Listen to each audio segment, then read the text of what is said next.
16 years ago, LeBron James turned a career decision into a live TV special.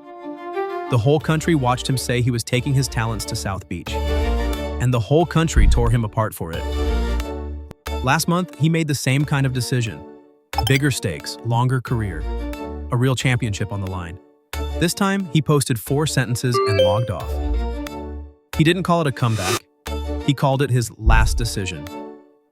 8 seasons, 1 championship, countless franchise records. That is what LeBron James built with the Los Angeles Lakers from 2018 to 2026. In 2020, in a season played inside a pandemic bubble with no fans in the building, he averaged nearly 30 points a game and won his 4th championship, his 4th Finals MVP. Then this year's season ended. LeBron did something he doesn't usually do in public. He went quiet. No interviews, no hints. Just, in his words, time to decompress and figure out if he still wanted this. In July 2026, his agent Rich Paul told the Lakers directly, LeBron is not coming back. The team could move forward without him. His agent didn't wait long either. Rich Paul told reporters he'd already fielded a dozen calls, pitches and offers from teams chasing a championship. His message back was simple. We're not going to be rushed. The field would eventually narrow to 3 teams, Cleveland, Miami, and Philadelphia. His agent put it plainly to reporters, it's his choice to make. And when he makes the choice, he'll make it. No leaks, no countdown clock, just LeBron on his own timeline, the way he's always done it. Golden State was reportedly ready to make a real push. Cleveland and Miami, his 2 old teams, stayed in the mix too. There's a real irony buried in Miami's pitch too. The team LeBron beat to win that 2020 title was the Miami Heat, the same team. The decision sent him to 10 years earlier. That win also made him the first player in NBA history to win Finals MVP with 3 different franchises. 16 years after the decision, the Heat wanted him back. He said no. Lakers governor Jeanie put out a statement. LeBron James is one of the greatest athletes in history. We will always be thankful for his 8 years with the Lakers. He will always be a cherished part of the Lakers family. LeBron wrote back 4 words, no, thank you. Then, on July 24th, the actual decision landed. Not on ESPN, not in an arena, on social media. The reaction was immediate. Pennsylvania's governor declared it LeBron James Day. Fans flooded the streets chanting that they'd landed the king. Even the analysts were caught off guard. Stephen A. Smith admitted on live television he was shocked. He'd been convinced LeBron was headed to Cleveland instead. The teams he passed on didn't take it quietly either.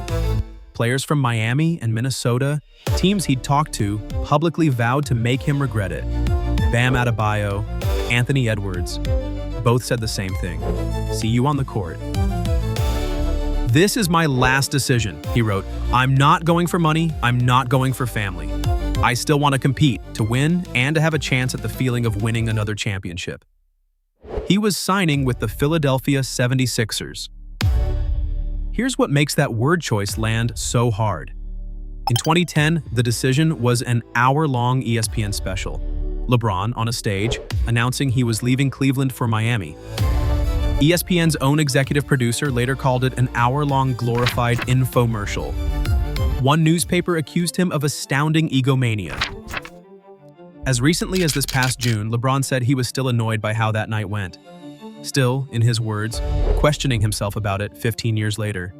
So this time, at 41 years old with nothing left to prove, he chose the opposite. No stage, no special, 4 sentences and a logo change. Now here's the part most highlight reels are skipping. LeBron signed a 2-year deal with Philadelphia worth under $8 million total. The fine print matters too. The second year is a player option, his call whether to stay or walk. It also includes a 15% trade kicker. And one more detail. The 76ers can't trade him before December 15th. For now, wherever he plays, it's Philadelphia. Last season, with the Lakers, he made almost $53 million. His new base salary in Philadelphia is smaller than his own rookie contract back in 2003. So why take a pay cut this steep, this late in a Hall of Fame career?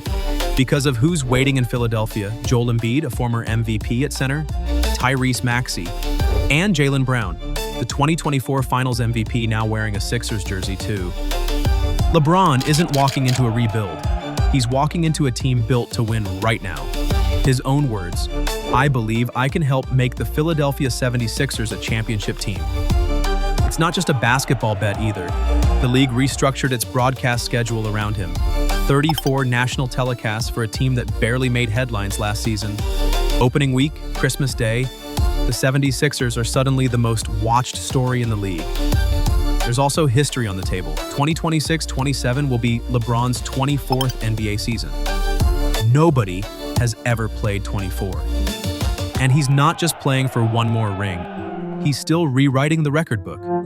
Back in February of 2023, he passed Kareem Abdul-Jabbar to become the NBA's all-time leading scorer. The following year, he became the first player ever to reach 40,000 career points. He closed last season with over 43,000, and this year, he ties the record for the most playoff appearances ever. And he's not fading either. Last season, at 41 years old, he averaged almost 21 points a game, a record for that age.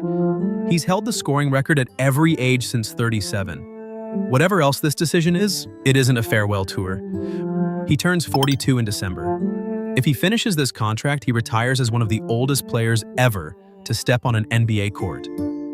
But leaving the Lakers means leaving someone else behind too. His own son, Bronny James, is still on the Lakers roster.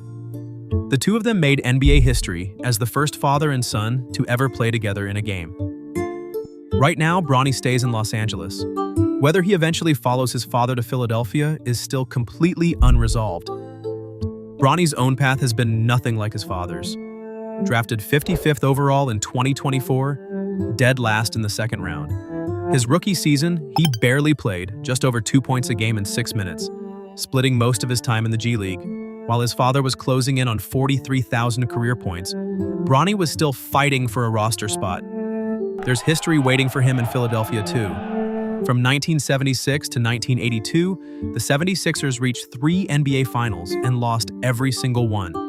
Then Moses Malone arrived, and everything changed. That team went 65-17 and swept the finals in 4 straight games. But that was 1983. The 76ers haven't won since, the longest drought in franchise history. And the team they beat to end it? The Los Angeles Lakers. 43 years later, the man leaving the Lakers is the one they're counting on to end the wait. Zoom out far enough, and this is really the 5th chapter of the same story. Cleveland, Miami, Cleveland again, Los Angeles. Now Philadelphia. LeBron didn't just play in the player empowerment era. 15 years ago, he practically invented it. So look at the two decisions side by side. 2010, a 25-year-old, a live TV special, and a country that never forgave him for how he said it. 2026, a 41-year-old, 4 sentences, a massive pay cut, and a stated goal that has nothing to do with money at all. Whatever you think of LeBron James, that's not the same man making the same choice. That's someone who learned, the hard way, exactly what the last decision of his career should look like.